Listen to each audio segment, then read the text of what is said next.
Now that the UAW has their contract with the Big Three, they are moving their sights farther afield and trying to expand the union beyond its typical footprint. Let's talk about that with Merrick Masters of the Mike Ilitch School of Business at Wayne State University. Merrick, we have watched this before, haven't we, where the UAW has tried to make its case to non-unionized workers. It hasn't worked, but given the success that they had with these contracts, what is the outlook for it now? Well, I would say that it's probably the best time that the UAW has to initiate this kind of campaign, but it does not necessarily mean that there's a good chance they're going to win this campaign. I think it will be an uphill struggle. The odds are very much against them.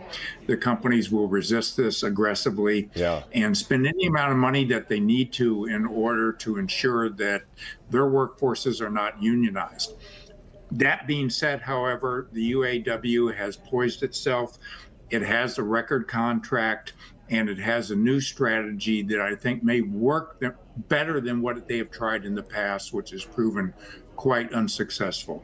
It was really clever, we all thought, when Shawn Fain said UAW stands for You Are Welcome, meaning that the UAW got their deal, and then we watched automakers like Toyota have to give their workers a better deal. Does that make a case to those Toyota workers, or do they kind of figure, why buy the cow if I get the milk for free?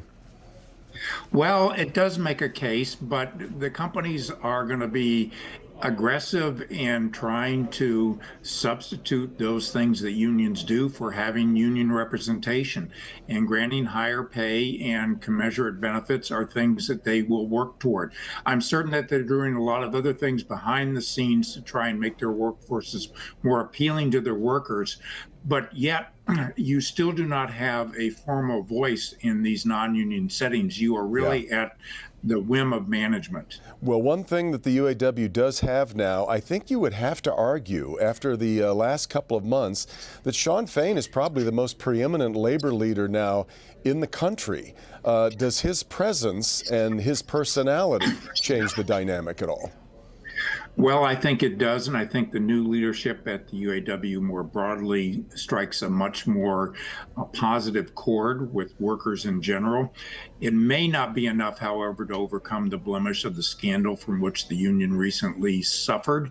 And I think that it's important to realize that these companies are not going to stay pat and just let the UAW walk in and organize their workforce. They're going to resurrect the past, and they're going to say, be careful what you wish for. You might just get it.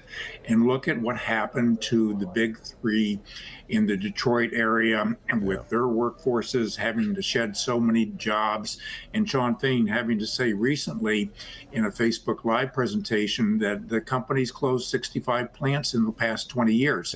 They're going to say that that's what you're going to get if you unionize.